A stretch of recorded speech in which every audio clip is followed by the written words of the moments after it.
Salut à tous, alors c'est Frédéric de la Vie. Alors aujourd'hui je voulais vous faire une petite vidéo que je vais improviser à 4 heures du matin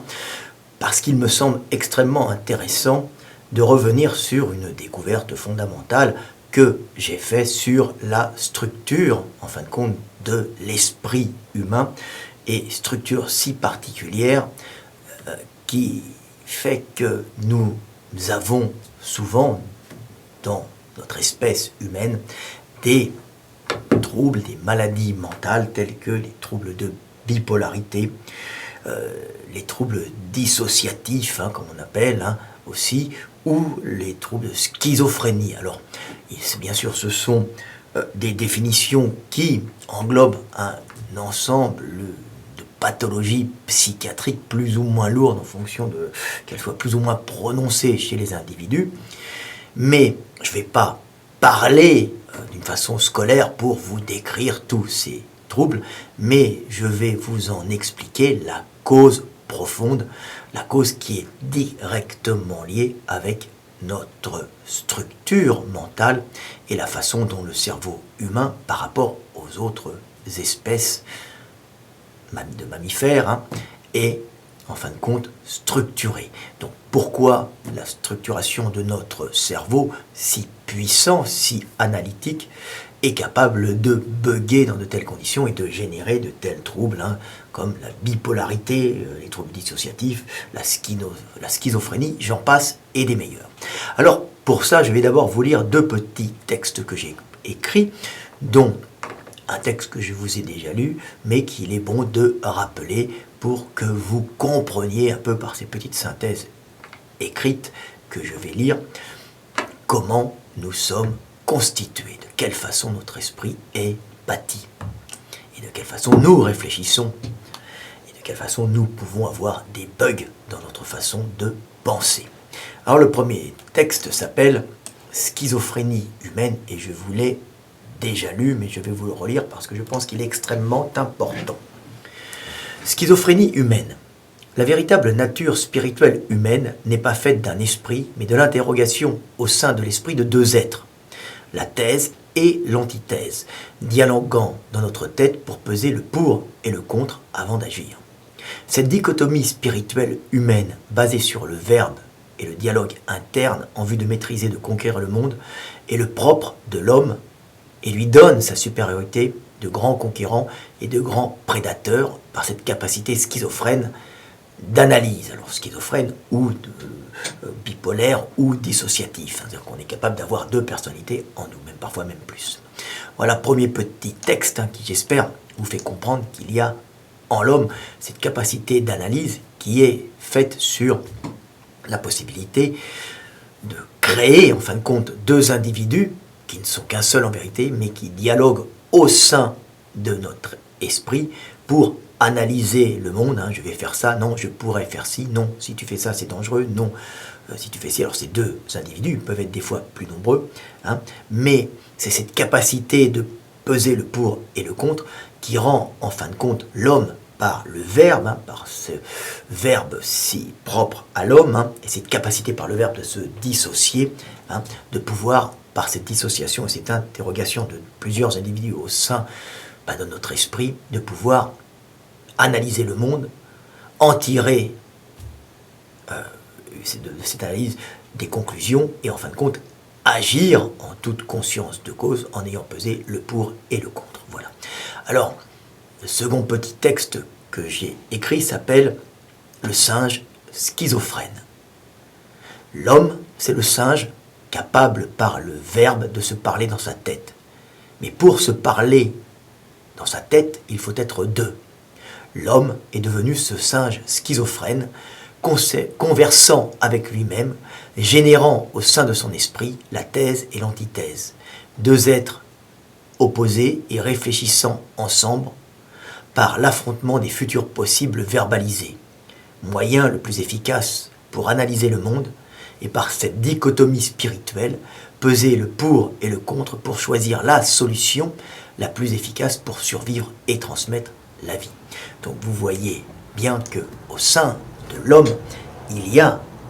cette possibilité verbalisée de créer, de générer plusieurs individus, en fin de compte, pour pouvoir dialoguer, peser le pour et le contre. Mais bien sûr, on peut être plus que deux individus, hein, et il y avait une très bonne réflexion sur ma vidéo précédente que j'ai faite, hein, une très bonne réflexion de Flo au taquet. Alors, bien sûr, ça ne doit pas être son nom, hein, mais il a fait une très très bonne réflexion en disant « J'ai beaucoup apprécié ton analyse. C'est vrai, le fait de peser le pour et le contre démontre bien qu'on interroge de multiples nous-mêmes. Qu'aurais-je pu faire dans cette situation si j'avais été un homme courageux? Comment réagirait mon frère s'il était à ma place? Que pense-t-elle de moi? Etc. On en vient même à interroger l'esprit des autres en nous-mêmes. Nous sommes des schizo-altruistes mimétiques. Alors c'est absolument ça, c'est-à-dire que nous allons jusqu'à, par mimétisme, essayer de se demander, en fin de compte, qu'aurait pensé l'autre et comment aurait agi l'autre. Donc nous arrivons en fin de compte à créer plusieurs personnalités, des personnalités qu'on admire pour leur courage, des personnalités qu'on repousse mais qu'on trouve par exemple cruelles, dangereuses mais efficaces pour survivre. Donc on va se créer plein de personnalités et on va essayer justement de copier ces personnalités pour réussir et survivre. Alors c'est ce que disait Sizia Zike, hein, qui est un de mes maîtres à penser, qui est quelqu'un de très vrai, très droit, et un grand philosophe et psychologue en même temps. Et quand Bernard Pivot, qui était quelqu'un qui avait une émission littéraire, l'interrogeait, cet ovni qui était Sizia Zike, hein, était là, cette espèce d'aventurier avec un crochet dévastateur, hein, un crochet du droit dévastateur, un véritable aventurier. Et quand Bernard Pivot l'interrogeait, il disait « Mais comment êtes-vous devenu cet homme-là » Sizia Zike répondait au début beaucoup de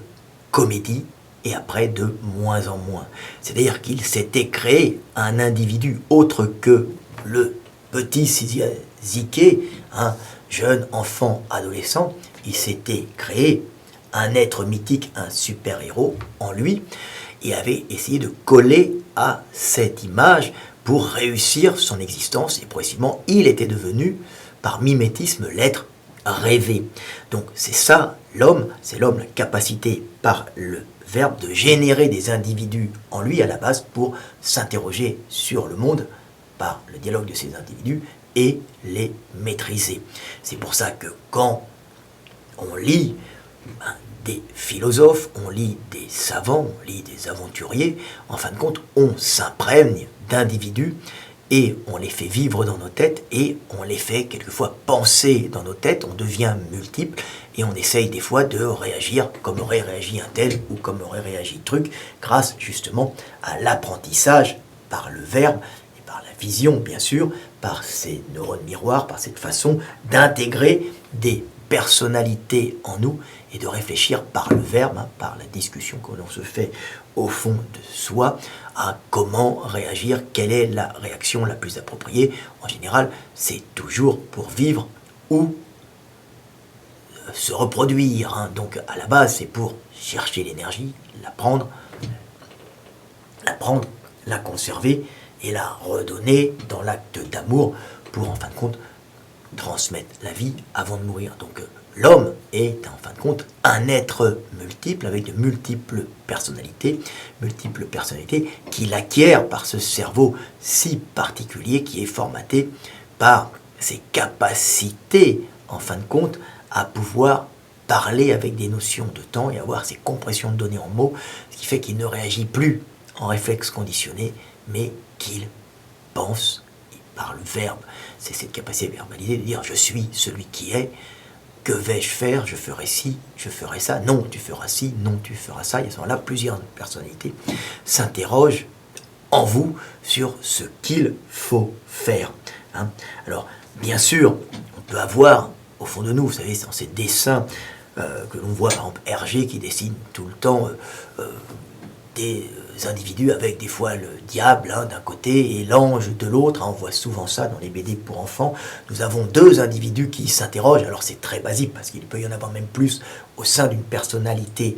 humaine et on voit deux individus qui s'interrogent en se disant tiens, qu'est-ce que je vais faire?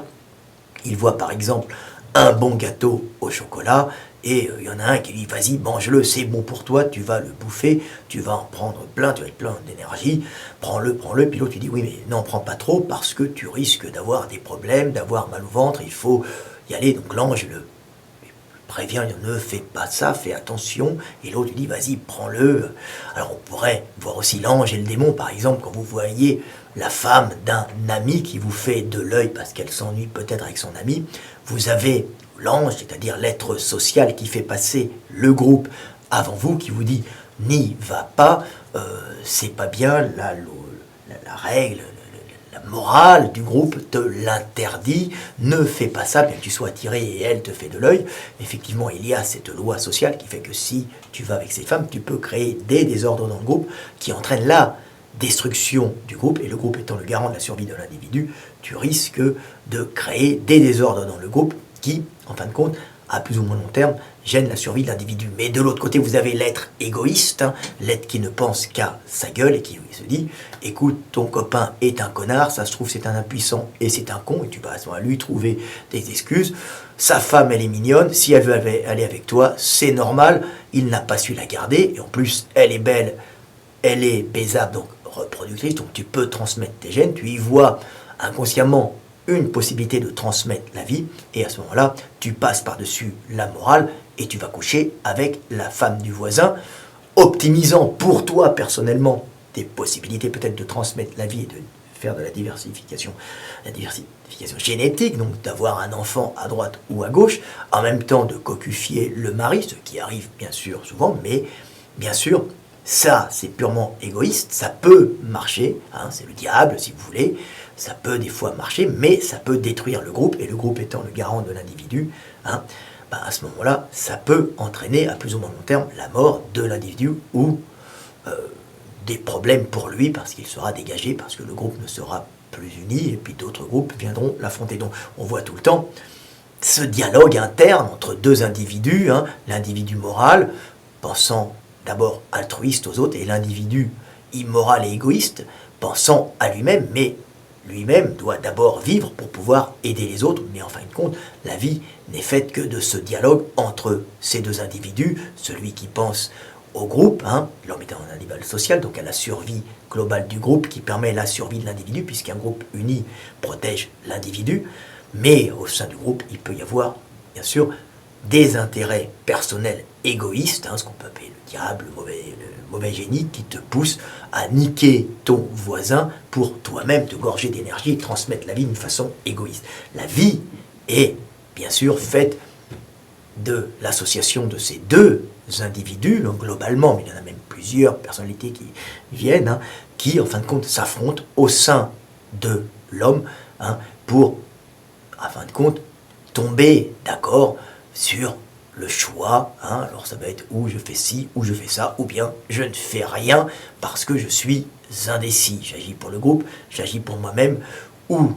je ne fais rien de ces deux choses. Les choix sont toujours multiples, mais ils viennent de dialogues de plusieurs personnalités que nous construisons au sein de nous-mêmes, les hommes. Alors cette construction typiquement humaine qui est faite en fin de compte d'un individu à multiples personnalités, pouvant s'interroger sur le monde entre elles et analyser le monde par la thèse et l'antithèse, c'est ça qui fait la force du cerveau humain. Et ça a été donné, je vous fais un petit récapitulatif, par, en fin de compte, l'évolution cérébrale de l'homme qui a mené à cet individu, à cet être capable de dire « je suis, j'étais et je serai » avec des notions de temps, et capable au sein de lui-même d'avoir cette dichotomie entre le bien et le mal, mais même parfois avec ces personnalités multiples que l'on intègre par notre éducation et qui, bien sûr, parfois peuvent avoir des bugs avec une des personnalités qui prend le dessus sur les autres et qui les annihile. Hein, on dit « oh, qu'est-ce qu'il a changé? C'était un bon garçon, il est devenu ignoble. » Ben oui, il avait déjà cette personnalité et en fonction de son vécu, de son expérience, l'une d'elles prend le dessus. Alors c'est ce que l'on voit arriver par exemple dans des troubles dus par exemple à la marijuana, à la marijuana, au cannabiol, l'utilisation massive de ces drogues. Alors il y a d'autres drogues, mais le cannabiol est bien connu pour fracturer l'esprit et justement générer des troubles dissociatifs et des schizophrénies et des espèces de problèmes où justement on n'arrive plus à contrôler, on voit des changements et on voit des divisions de personnalité. Et même parfois l'individu le ressent comme ça, il est coincé au fond de lui-même et une de ses personnalités a pris le dessus. Pourquoi? Parce que la marijuana, le cannabiol, et puis certaines molécules qui sont contenues dans cette drogue ont scindé l'esprit de l'individu qui, normalement, est un individu uni, mais constitué de plusieurs personnalités. Et là, une prend le dessus, et les autres s'effacent parce qu'il y a justement l'action de cette drogue qui fait apparaître plus ou moins une personnalité. Parfois, l'autre personnalité est à l'intérieur et ne peut pas réagir. C'est ainsi que certaines personnes, comme je vous le redis, si des gens ont vécu cette expérience, se retrouvent coincés dans leur corps qui va agir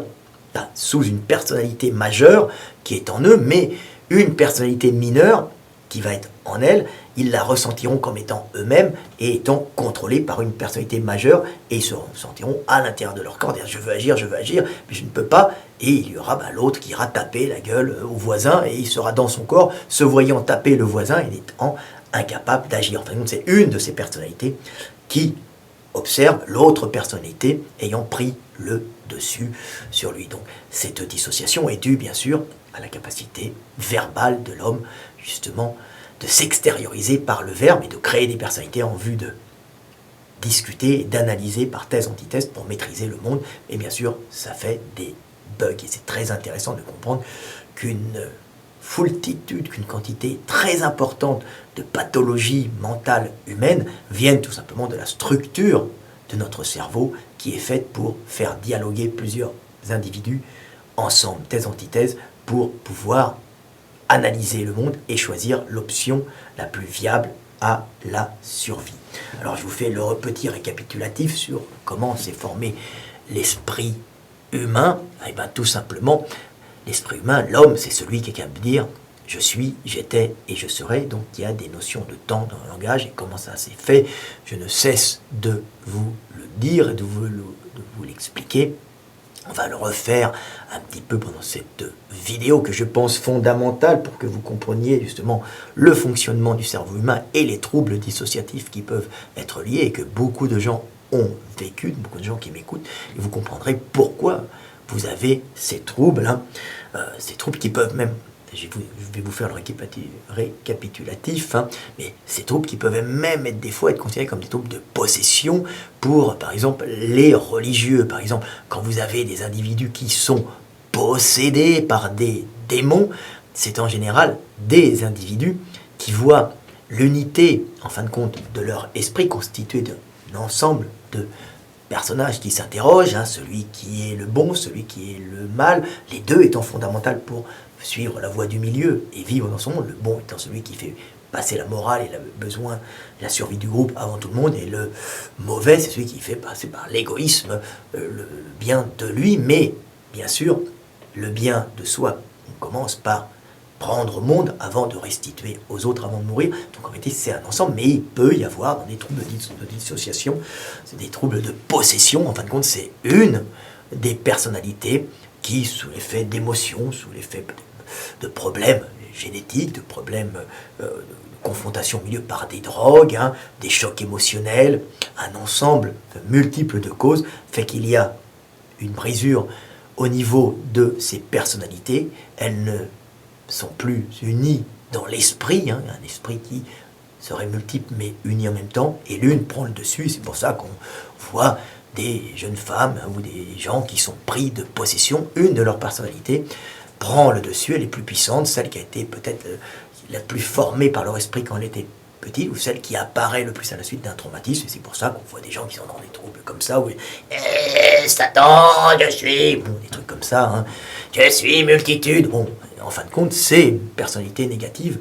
qui est une personnalité égoïste prenant l'énergie, qui prend le dessus, hein, et l'autre, malheureusement, est coincé dans le corps. Alors, elle est réellement coincée, pour ceux qui l'ont vécu. Ils vivent des fois ce cas de possession d'une façon atroce, puisque l'une de leurs personnalités, qui est en fin de compte celle qui s'interroge, ce qui est souvent bon pour soi et pas pour les autres, hein, l'égoïsme pur et dur, hein, je vais lui prendre sa nourriture, je lui prends son porte-monnaie, je lui défonce la gueule et je lui prends son énergie, la récupération animale, hein, va prendre le dessus sur celle qui est la plus sociale, la plus morale, hein, et celle qui en fin de compte voilà, est écrasée et coincée à l'intérieur, et les gars se retrouvent, eux vivent de l'intérieur de leur tête ce blocage, hein, cette espèce de vie dans un corps qui ne répond plus, et en fin de compte avec une dominance de l'autre personnalité, hein, qui a été dissociée. Alors c'est des troubles très très durs à vivre pour ceux qui les ont vécus, et je sais que plein de mecs vont me faire des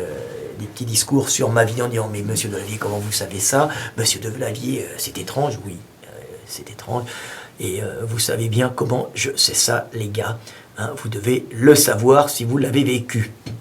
Hein, donc voilà, et ça arrive, hein, ce sont les cas de possession, ça arrive à cause de cet esprit qui est multiple. Alors je me répète parce que c'est fondamental ce que je vous explique, et maintenant je vais revenir le petit cours final sur l'esprit de l'homme. Qu'est-ce que l'esprit de l'homme? Comment est-il fait? Et on va le refaire pendant 5 ou 6 minutes pour que ça rentre bien dans votre petite tête. Alors, l'homme, c'est ce singe bipède, mais ce singe bipède très particulier, ce primate qui a commencé par être un primate arboricole, feuillivore, qui mangeait qui mangeait des feuilles, donc il restait sur place. Il n'a pas à s'interroger, ce n'est pas un grand aventurier, hein, il a un esprit un peu lent, il mange, il saute de branche en branche. Avec l'évolution, en fin de compte, des plantes, hein, les plantes ont généré des fruits, des plantes à fleurs et des fruits. Les fruits qui sont en fin de compte des offrandes de la nature, hein, des bombes caloriques, couleur rouge, pour attirer, pour se démarquer dans le feuillage, et en fin de compte attirer les singes, même d'autres animaux, les oiseaux, pour qu'ils viennent manger cette pulpe sucrée, plein d'énergie, plein de calories, pour justement les faire vivre. Mais ce n'est pas gratuit. En fin de compte, c'est une instrumentalisation des animaux, et des singes en particulier, par les plantes et par les arbres. Les arbres ont poussé en hauteur parce que c'est vers le soleil et c'est pour être les premiers à prendre l'énergie. C'est tout le temps cette lutte pour l'énergie. Donc ils sont en hauteur, ils ont des fruits, les singes montent, les petits singes, les petits primates mangent, ils mangent des feuilles au début, et après les arbres génèrent des fruits pour attirer les singes, pour qu'ils mangent des fruits quand ils sont mûrs. Quand ils sont mûrs, c'est-à-dire que la graine est prête à être germée. Donc les petits singes vont aller à la quête de ces fruits d'arbre en arbre, qui sont plus rares que le feuillage, mais beaucoup plus caloriques, et plein de vitamines et de micro-éléments, une offrande de la nature qui n'est pas gratuite, puisqu'en échange, les petits singes, qui sont verticales quand ils grimpent et qui attrapent, en fin de compte, ces fruits, vont manger ces pulpes, avaler en général les graines et aller les chier un peu partout dans la forêt, loin de la plante mère, permettant aux arbres et aux plantes de se répandre sur terre par l'intermédiaire de ces petits primates, hein, et en plus de faire tomber les graines loin de la plante mère, donc en général loin du feuillage qui empêche le développement des petites plantes au sol. Donc c'est une évolution formidable des plantes qui instrumentalisent nos petits primates, qui en même temps développent leur cerveau pour aller à la quête et non rester sur les feuilles. Donc on a des petits singes qui deviennent plus intelligents, et comme notre petite planète, en tournant autour du Soleil avec l'action des autres planètes, a des oscillations, hein, c'est-à-dire elle oscille plus ou moins sur son axe, hein, lorsqu'elle tourne, et il va y avoir des variations d'ensoleillement au niveau de l'équateur, hein, où il y a en général, où c'est baigné de lumière et où il y a des zones humides, et vous allez avoir sur des cycles, sur des milliers d'années, en fin de compte, des rétrécissements de forêt, des augmentations de forêt consécutifs à ces oscillations terrestres, hein, et à ces mouvements, en fin de compte, cosmiques, qui font que cycliquement, il y a réduction des forêts, augmentation des forêts, réduction des forêts, et à ce moment-là, quand il y a réduction des forêts, nos petits singes habitués à aller chercher des fruits dans les arbres, donc déjà programmés pour la quête, hein, à s'interroger sur le monde et à les rechercher, vont à ce moment-là se retrouver en savane, parce qu'il y en a, poussés par la surpopulation, par des luttes sûrement entre petites tribus de singes. Ils sont déjà un peu bipèdes au sol, ils se retrouvent bipèdes en savane, et là il y a moins d'arbres, alors ils vont devenir un peu carnivores, charognards au début, hein, charognards opportunistes, et ils vont être obligés de laisser les femmes près de quelques arbres pour qu'elles se réfugient dans les arbres, et eux vont aller à la quête de la nourriture pour la ramener aux femmes. Et en allant à cette quête de la nourriture, hein, donc en général on va chercher des charognes, on va chercher même des fois des fruits, des racines, et on va dans la vaste savane, plein de dangers, plein de grands prédateurs, et là on a nos mains libérées de la locomotion arboricole et quadrupède aussi, hein, et donc on utilise nos mains comme des indicateurs de direction en groupe avec des bâtons dans les mains, hein, avec un peu des cailloux, on lance mal, mais on tape bien verticalement, on lance bien verticalement sans ajuster, et on est là en train de se promener, mais on a surtout ces petites mains libérées de la locomotion, les membres antérieurs qui indiquent où l'on va et d'où l'on vient. Donc on peut organiser en groupe, indiquer d'où l'on vient, indiquer où l'on va, indiquer qu'il y avait des ennemis, hein, on montre qu'il y avait un lion, puis là on dit, je sais pas moi, une hyène, et comme ça on a des indications spatiales. Il n'y a plus que ces indications spatiales, donc on indique où l'on va, donc le futur, et d'où l'on vient, le passé, on met un son sur ces gestes, oh oh, le futur, ah ah, le passé, on enlève les gestes, et on se retrouve avec des notions de temps dans le langage, ce qui, en fin de compte, décolle l'homme, décolle, en fin de compte, notre ancêtre, plutôt qui devient un homme à ce moment-là, du présent, parce qu'il peut penser au passé, peut penser au futur, mais c'est très lourd pour lui, hein, mais maintenant il peut communiquer, et par ces notions de temps, qui sont en fin de compte des sons qui expliquent des déplacements spatiaux, hein, d'où je vais, où je viens à la base, grâce à ces notions de temps, il peut parler du futur en groupe et parler du passé. Et par cela, il développe justement le verbe, des notions de temps dans le langage, associées à de la compression de données sonores, hein, en son, hein, de compression de données pas sonores, de données sensorielles en son. Donc on va penser avec des sons, on va penser maman, hein, maman c'est très lourd à penser parce qu'on va la penser avec sa forme, ses yeux, sa couleur, son odeur, son toucher, hein, donc tous ces sens, c'est très lourd, ça consomme beaucoup d'énergie et ça fonctionne très lentement. Donc on se fait une interface sonore avec des compressions de données en son, que ce sont les mots, et on va dire par exemple, maman, qui va regrouper toutes ces sensations. On n'aura plus besoin de tout penser, on aura une interface sonore, hein, en fin de compte une mémoire vive qui permet de penser beaucoup plus rapidement, et ces notions de temps qui permettent de se projeter spirituellement dans un passé mémoriel et un futur hypothétique. Passé mémoriel permettant de parler à plusieurs, hein, du passé, donc se remémorer une mémoire commune, donc d'activer des connexions neuronales sur des actions qui nous ont fait survivre, donc des actions qui ont été vécues avec émotion, les émotions permettant justement aux connexions neuronales de grossir et de se conserver, de ne pas être dégradées pendant la nuit, hein. Donc on reparle du passé, donc on active notre mémoire, on la conserve, on crée une mémoire du groupe qui est en général fondée sur les actes, en fin de compte, salvateurs de l'espèce, ceux qui lui permettent de survivre, donc ceux qui lui permettent d'aller chercher de l'énergie, de se protéger et de se reproduire, tout simplement. Et pareil, donc, par ce verbe, on va avoir accès et créer une mémoire, hein, on va parler du passé et remémorer, et à ce moment-là, se créer des mémoires, les refaire sortir quand on veut, expliquer ce qu'on a fait pour parler du futur, et à ce moment-là, par ce mot, hein, on va pouvoir communiquer sur le futur en groupe, et donc préméditer des actions, ce qui rend l'homme encore plus puissant que les autres animaux, car il peut préméditer, réfléchir à ce qu'il va faire, hein. Donc c'est un être capable, très dangereux, puisqu'il est capable à plusieurs d'organiser des actions futures, et même tout seul, il est capable de se programmer pour agir dans le futur. Mais mieux que ça, le verbe, cette capacité verbalisée de parler du passé et du futur, en soi, et de s'interroger par ce verbe, ce langage extrêmement complexe humain, permet à l'homme de générer une analyse puissante par justement cette dichotomie, en fin de compte, de son esprit qui permet à plusieurs individus de parler au sein de lui-même et d'analyser par le pour, le contre, la thèse et l'antithèse, de sous-peser tout ce qui est, toutes les solutions possibles et de choisir la meilleure. Il va se créer comme ça plusieurs personnalités au sein de cet homme primitif, et même de ces hommes modernes. Donc nous avons une structuration du cerveau humain basée autour du verbe et des notions de temps et de la compression de données en mots qui permet à ce moment-là de générer plusieurs individus qui se parlent dans la tête et à ce moment-là qui peuvent analyser le monde par la thèse et l'antithèse. On analyse toujours le monde en pesant le pour et le contre et on génère tout le temps des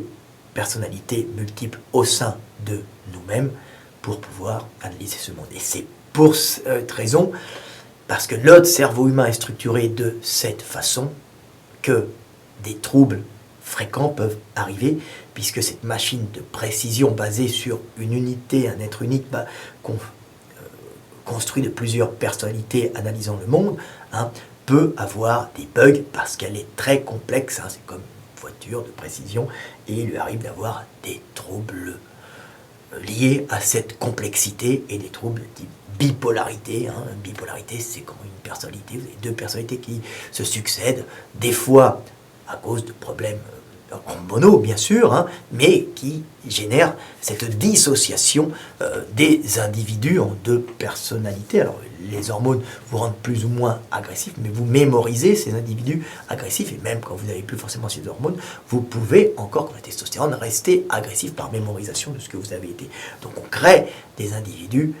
différents dans notre tête pour survivre. On joue la comédie d'un individu, on s'en crée un, c'est l'histoire de Fight Club, qui pour agir se crée un individu et un autre, l'un étant socialement inséré, l'autre étant avec une petite vie de merde, et l'autre étant totalement désinséré mais leader, et complètement fou et déstructurant la société. C'est celui qui est ni mauvais ni bon mais qui déstructure la société, pour en fin de compte se libérer d'une vie d'esclave, la vie d'esclave étant en vérité plus sûre que la vie de l'homme libre. C'est l'histoire de Fight Club, mais c'est très profond puisque ça explique vraiment la structure du cerveau humain. Donc j'espère que vous avez compris que cette structure du cerveau humain, qui est en fin de compte qui est double, qui est même parfois triple, mais qui est souvent plutôt double, est liée au verbe et à cette puissance d'analyse qui ne peut se faire que par la création de plusieurs individus, de deux en général, faisant la thèse et l'antithèse. Le petit diable d'un côté, le petit ange de l'autre, l'important étant de trouver la voie du milieu, donc celle qui vous fait vivre, qui ne détruit pas trop le groupe, qui solidifie le groupe, mais qui vous permet en même temps de survivre en tant qu'individu, de transmettre la vie. Donc on voit que tout ça est une programmation, et que l'esprit humain est fragile parce qu'il est complexe, mais il est si complexe qu'il peut, en fin de compte, prévoir l'avenir et mémoriser un tas de choses pour justement, par ces choses mémorisées, accumuler de l'expérience et pouvoir anticiper sur l'avenir. Mais la complexité de notre cerveau humain multiple en fait aussi sa fragilité, et c'est pour ça que beaucoup de gens génèrent des troubles de la personnalité liée à ces personnalités multiples qui sont à la base de la structuration de notre intelligence humaine, qui ont fait notre force, mais qui font parfois notre faiblesse. Voilà, petite vidéo qui, je l'espère, vous aura fait comprendre la nature profonde humaine, et comme dit le sage, comme dit le philosophe, voir Dieu, c'est voir sa véritable nature humaine et ce qui la compose. Donc, voir Dieu, c'est voir l'homme et sa conscience. C'est Moïse qui interroge Dieu, qui est face au buisson ardent et qui lui demande « Qui es-tu » Et le buisson ardent lui répond, en fin de compte Dieu lui répond, c'est l'énergie, le buisson ardent. C'est une façon de dire l'énergie avec un langage de pasteur de l'époque qui lui répond « Je suis celui qui est ». Donc je suis la conscience déjà dissociée, puisque c'est lui qui se perçoit lui-même en face, donc il conçoit qu'il est à l'image de Dieu, il est la conscience, je suis celui qui est comme l'homme, en fin de compte, et celui qui est, donc celui qui est capable de verbaliser son moi et de concevoir son moi décorporé dans un passé mémoriel et dans un futur hypothétique. L'homme et le singe qui est capable de se projeter spirituellement dans le passé et le futur et donc de percevoir l'esprit. L'homme, c'est ce singe schizophrène capable de dialoguer en lui et de faire dialoguer plusieurs individus pour trouver la solution à sa survie. C'était Fred Delavier. À bientôt. Paix sur terre.